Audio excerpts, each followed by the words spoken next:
emphasize.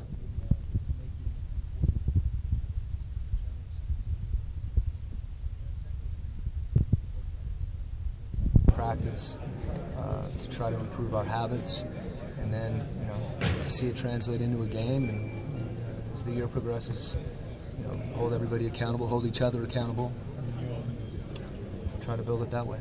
For you personally, how much have you anticipated this week and the opportunity to get things started? Well, I've been, for a while. I think everybody within the organization has been so terrific and so supportive, and getting a chance to get to know our players, I feel like we've got a little head start on that front, just as far as familiarity with everybody from summer league, and having some guys here for open gym, playing, so I think everybody's really, really excited to get going. Are you now used to being called the Utah Jazz basketball coach? Is that kind of sunk in now that you've been on the job for a while? It's getting there, yeah. It's, if not, it will be pretty quick. So when I hear it, I'm just enthusiastic about it, and remain so. The opportunity, as I've said before, is a great one. And, for them, a good fit for it. I feel like I am, and I feel like our players they're going to be fun to coach. How vital is every day of camp, every practice? Yeah, You to get to know them. There's minutes are precious, both for the players on the court and for us in practice. The nature of the schedule is such that it doesn't just provide you big windows to practice. So, camp, in order for us to kind of get familiar with how we're going to play, what's important with one another, for us as a coaching staff to kind of really begin to feel, what do we have, what are strengths, what are weaknesses. So all that comes down to time. And there's obviously you have to prioritize how much time you have. What is it about coaching? You've bided your time very patiently, waiting for a head coaching job. What is it about coaching that turns your gears and you love so much? Well, it's a couple of things. I think for one, and I told our players this. We had a little meeting this morning. Being a part of something that's bigger than you, it's a rewarding thing, and particularly when you have success, even when you struggle, you feel alive in that sense. And the other part for me, just seeing a group come together, seeing players improve, those opportunities you have to give are really rewarding. I feel fortunate that having an opportunity to do that. With that in mind, so much of this blueprint is yours. It's a young group of players, a first-year young head coach. What kind of pros and cons, challenges come with that? Well, fortunately, I've moved every year for the last 4 years, but in every situation, I feel like, in every case, I've been with a coach in his first year.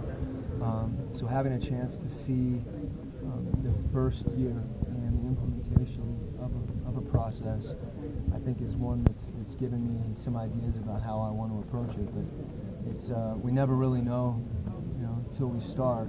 But I think it's a challenge as well. What are your thoughts on the Trey Burke situation? Right now, we've handled that internally, and Trey's handled it with his teammates, and we've handled it as an organization, and we're moving forward. Is there extra pressure on Gordon now because of the deal that he signed, or what are your expectations of him this year to be, one of the true leaders on this team? I don't know that there's extra pressure. I think, it shows the respect and value that people place on Gordon as a player in the league, and I think that's an opportunity for him. I just want to see him play hard and try to get better every day. I think he's a guy, he's young, I think he can get better, and I think he's committed to doing that. Sometimes the growth process is hard, and there'll be things that he'll fail at, just naturally, but in doing that, I think he has a real opportunity to improve. We don't need Gordon to play it safe, we need him to let it out. Does the team need does the team need one or two guys that you can call their leaders, or is it different? I think as the team finds itself and finds its identity, leadership is great. If we had 12 leaders, that'd be great. Every personality is a little bit different, and I think we'll see these guys evolve. We're going to see them evolve in a lot of ways, and certainly the chemistry of the group will be one of them. Did you like what you saw from Dante this summer, and even after Summer League, were you happy with what you saw? Dante, what we know about Dante, he's got an opportunity to be a really good player. And there were flashes of that we saw in Summer League. I think Dante's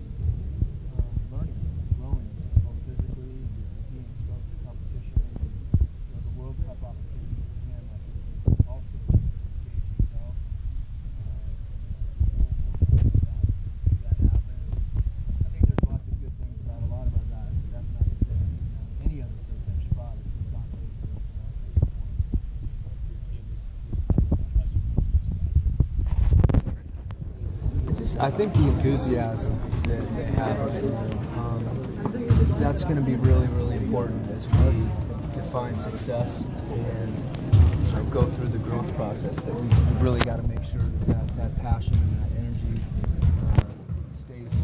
stays at a high level. Sometimes that's hard. When we lose a game, when things get difficult, we've got to maintain that juice. Defining success, the phrase you just used, what gauges are you going to use? Well, I think that they're not mutually exclusive. I mean, the ultimate success is winning an NBA championship. One team does that. Does that mean every other team has had an unsuccessful year?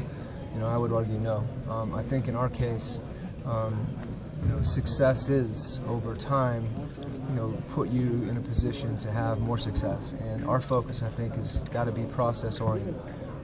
Where we have those small successes, whether it's in practice, it's individual, it's in a game. Sometimes it may not equate to the result that we want, but it will equate to a growth process that will ultimately give us that result.